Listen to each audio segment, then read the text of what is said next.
Welcome everyone to MailFuzz TV. I am Peter and today I'm going to be talking about Twilight Zone Season 4 Episode 18. It is called The Bard and it's the finale of the season actually. This kind of snuck up on me because obviously the episodes being twice as long, there's only half as many. So I'm used to Twilight Zone having 36 or thereabouts episodes. So that's kind of nuts that we're already at the end of Season 4. But this episode is a comedy episode. It is about a wannabe TV writer who is struggling to write anything good and get anything produced, that he ends up using black magic to conjure up William Shakespeare, who he then asks to write some stuff for him, which does lead to some success. And that's the premise of the episode. That's the thing. I don't think there's very many Twilight Zone episodes that I have disliked more than this one. Like, I appreciate that it's taking jabs at the TV system, it's taking jabs at sponsorships at certain points, it's taking jabs at executives asking for changes.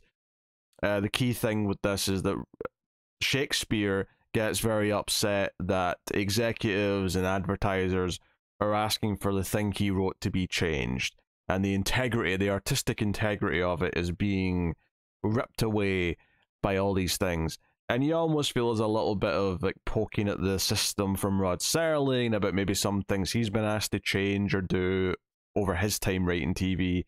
Like, I can appreciate that part of it, but first of all, this episode has no business being an hour-long episode, or 50 minutes without ads, but it has no business being one of these longer episodes.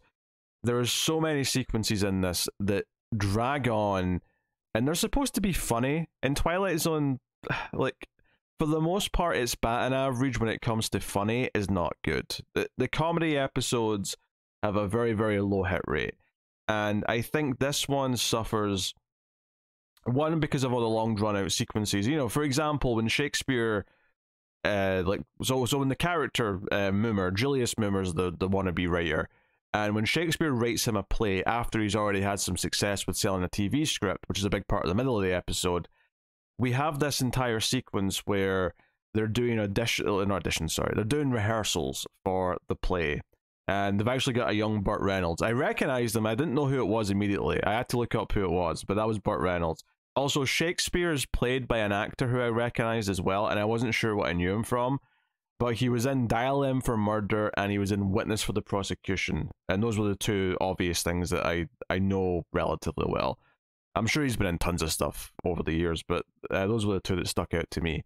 But we have this rehearsal scene, and eventually Shakespeare shows up and starts critiquing some of the things. He gets annoyed at the changes they've made, things like that. But there's an entire like section at the start of this scene where it's just the director talking to the actors about how they're going to tackle something. Burt Reynolds' like character asks what his motivation is, and then it goes over to the row of executives and the advertising guy, and they're making comments. And then eventually William Shakespeare comes in, and the actual purpose of the scene kind of begins to unfold. And it still feels too long after that point. Like, it feels a bit stretched out.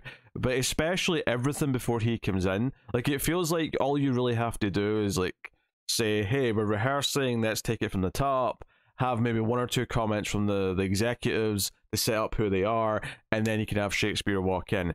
Instead, there's, like, several minutes, 3, 4, maybe 5 minutes of stuff before Shakespeare even shows up, and I don't think it really adds anything to the episode. And it's just one example of this. The main thing that kills time in this episode is the main character Julius Moomer just being very kind of grating and annoying. The opening scene of this entire thing is him at his agent's office, and the agent wants rid of him. He's sick of being pitched stories because his stories are all terrible. And it's just Moomer just not leaving him alone. He's just refusing to leave, and he's just like very enthusiastically saying all these ideas that he has for stories. Until The agent eventually, just to get rid of him, says, "Fine, I'll give you a chance at writing this script order that's come in for a story about black magic," which is what sets Moomer looking for a book to study black magic so he can write a script about black magic for a TV episode. And it's like, okay, all right, fine. But it takes so long to get to that point. And the sad truth is, and this is no comment on the actor, but the character is very annoying. Like, the joke basically is that he wants all of the success of being an established writer, but he's in over his head and doesn't really know how to do any of it. I get the humor is meant to come from him like gloating about his success when Shakespeare's writing him scripts that he's selling to executives, that he's selling to TV shows. But honestly, most of it is just kind of grating because it doesn't really feel like there's much of a joke. I get that, again, going back to the idea that this episode is about Rod Serling poking fun at the system, maybe the whole idea of Moomer is like, this is the antithesis of Shakespeare, and in some ways, therefore, the antithesis of who Rod Serling is. This is someone who with no talent, who just wants the success in the modern TV corporate world, and is kind of very naive, very loud personality, all these things. He just doesn't know what he's doing. And I think there's maybe a statement that Rod Serling's making here by saying that this guy in some ways is actually the perfect person for all these executives. Like, you know, they're all going to get on with them to a point because he's just a charlatan, kind of like they are in some ways. I can kind of see maybe like they're saying something there, but honestly, like, he's just too grating to actually watch for the vast majority of the runtime. And a big part of it is the runtime. Like, a part of it is that all of his scenes where he's like refusing to leave or refusing to shut up, they go on for so long. The opening scene in the office of the agent is probably like 4 minutes, 5 minutes long. And all it's really setting up is that he's going to have to go write a story about black magic. Well, it's doing two things. It's setting up that, and it's setting up that he's kind of hopeless and can't sell a script to save his life. Okay? Those are the two things that it's setting up. But it takes such a long time to get to that point. And then likewise, the scene that follows that, where he goes to this bookstore to get a book about black magic, he ends up talking to the owner of the store, who for some reason, and I cannot fathom why this is an entire thing in this episode, she's obsessed with baseball and talks about the baseball game that's on the radio, and then she talks about classic baseball players, like she compares everything to a classic baseball player of some kind, and then thinks he's a baseball player at one point just before he leaves. But she's just talking about baseball. She monologues about baseball and about these old players for several minutes, it feels like. I think by the time Moomer gets to his apartment, or not even his apartment, by the time he gets to a bus, he's on a bus reading the book, and he's doing things. And again, even this scene feels like completely superfluous. He's on a bus reading the book about black magic, and he's doing like signs with his hand. And this entire sequence is that the bus driver gets annoyed because he thinks he's distracting and tells him to get off the bus. He's like, "Hey, this is public transportation and you're annoying the bus driver, get out." And I couldn't for the life of me really understand what the point of that scene was. I didn't understand it in the moment, and even now that I've finished the episode and I'm looking back and thinking about what the purpose of all the scenes were, I can't think of what the point of this was, other than just he even annoys strangers that he's not even really talking to.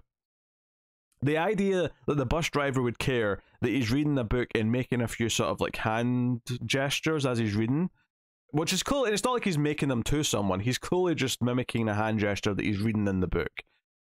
But for some reason we have this entire sequence where he gets thrown off a bus. It's not that long, but this is probably close to like 10 minutes into the episode, and then we finally get him like practicing black magic, which yeah, which by the way, just to go along with the tone of the episode, like the book flies off the shelf at him as if a magic force wants him to get the book. That just, it felt, I don't know, like everything about it felt like a weird tonal thing, and it's definitely a lighthearted episode. It's going for comedy, it's going for hijinks, it's going for all these things. Him being smug with his cigar, watching his TV interview about how much of a great writer he is, as William Shakespeare's at the, sitting over at the desk writing his next thing, being annoyed that he's getting none of the credit. I mean, yeah, it's kind of interesting, and it's a little bit strange because Shakespeare gets annoyed that he's getting none of the credit, but I feel like he knew what his role was when he was like, hey, you've conjured me up, so I guess you want me to write you something. And he writes him something. Maybe he didn't expect that Moomer was going to keep him writing things. Like Moomer expects him to stay around full time and keep churning out more scripts so he can have more success.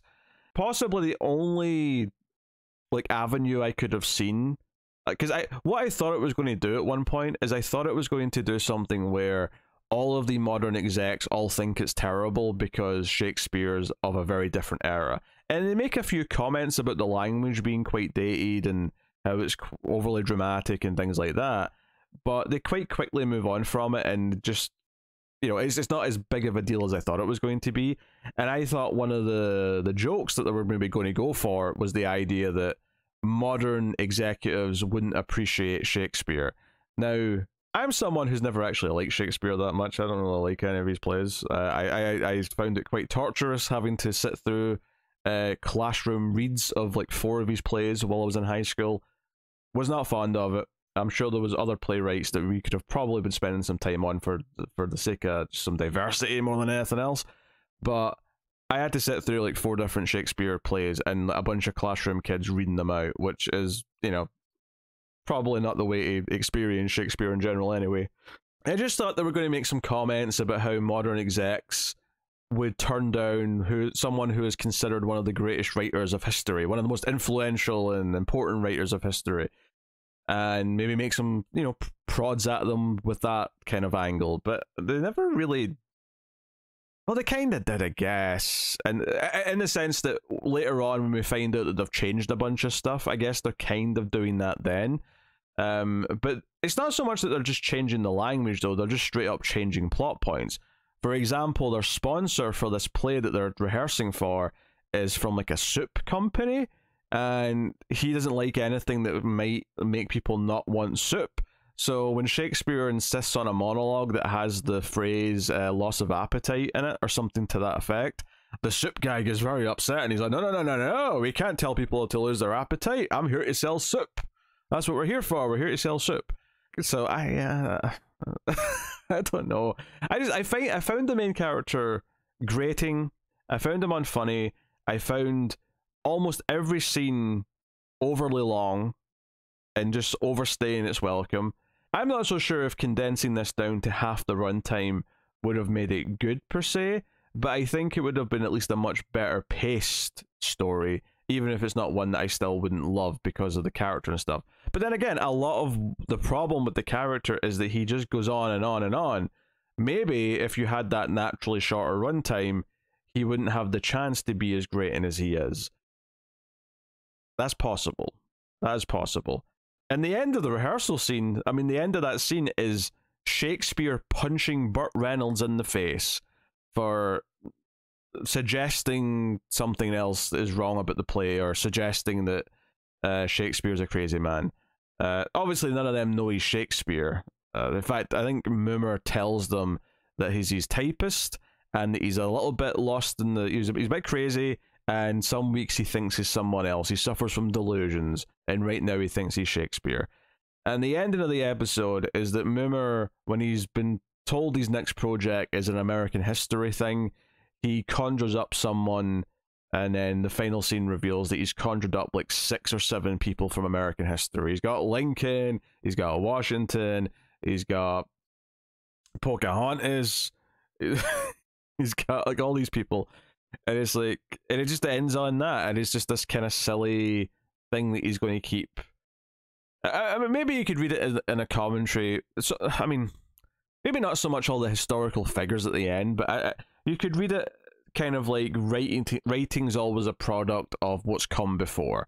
So whether it's an older writer like Shakespeare, whose obviously his influence is still felt throughout the years in different forms, or in the case of the historical figures, is that what's happened in the world is always going to like add to and influence the works of the time and then the times, you know, afterwards. And maybe you could look at this as he is literally pulling out like the inspirations for the work that he's supposed to make and going directly to the source using the magic to do so. You could read it like that, and maybe that's also kind of what they're going for here.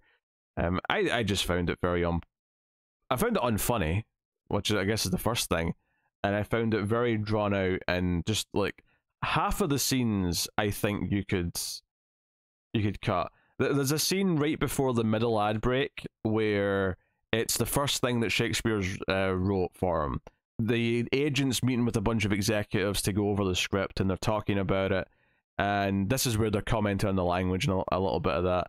But it does go on for a bit, and where I think it sort of like overstayed its welcome is eventually they bring Moomer in, and he's like, oh, isn't it great? Isn't it great? And he says that about all of his stories. He thinks they're all amazing. But he comes in and sort of pats himself on the back, and then they're going to do like a table read of it, and he's going to read it. So again, it kind of felt like it was like, okay, the point of this is to tell me that there's success is coming, but I almost think that while there's a couple of like little bits in there that I understand why they wanted them, you could have just went straight to the next scene that comes after the ad break, which is him on TV talking about his success. You could easily skip that scene, because the execs don't even instantly love it. They're kind of just saying it's got some potential, but there's not it doesn't actually sort of tell you that the success is coming necessarily. It's the following scene in the TV interview where he's clearly had success now, and he's talking about all the other ideas that he used to have and sort of still propping them up. And I thought that was going to be a thing, that he was still going to try and push all the bad ideas that he had before, because he's attached to them, because they're his, because they mean something to him. They talk about him having a bad zombie story. They talk about him having a story about a woman falling in love with a robot. And I thought, oh, maybe the idea is that he's going to try and force Shakespeare to write those for him, to take his ideas because they mean something to him. And maybe the whole story would be about, you know, art's more important when it's personal to you, when it's the thing you created versus just something that you've produced as a product. And I could get behind that message. I could be into that. But even that doesn't really go anywhere. I guess the idea is that he just gives in to whatever it takes for the success and for the fame and for the accolades and all that stuff. But yeah, it's the integrity of the artist versus the corporate selling out for success ultimately. But I did not find it a pleasant watch. So unfortunately, I cannot recommend this last episode of season 4. I will still be doing a top 5, and I guess we did bottom 3. This is a very, very strong contender for that bottom 3 for me. I just did not think it worked. I'm very thankful we're going back to the 25-minute episodes after this, I think. And there's definitely some big ones still to come. I still haven't had Shatner on the plane. It's like the most famous episode of the entire show, and it doesn't take place until the final season. I've been surprised. We've brought this up before in the past, looking to see when that episode's coming. But I'm still surprised that's in its last season, because you kind of think of these shows as of kind of winding down, and maybe the last season or two not being their best. But there's some classics still to come, so I'm looking forward to that. But we're doing top 5 of the season next week, so look forward to that. Let me know what you thought of this episode of Twilight Zone in the comments. Like, subscribe, all that stuff. It helps me a lot if you do.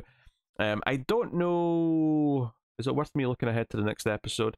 Yeah, so season 5, episode 1. So we won't get to this for 2 weeks. I'm doing top 5 of season 4 next week. But the next episode is called In the Praise of Pip. There was no segment at the end of the episode with Rod Serling, because it is the last of the season. But yeah, so the next episode is called In the Praise of the Pip. And the description on IMDb is as follows. Wearied Bookie, learning of his grown soldier son Pip dying in South Vietnam, gets to spend one last delightful hour with a 10-year-old version of him at an amusement park. Well, this is interesting because this sounds similar to some things that we've had before about going down memory lane, but this is from the perspective of a father.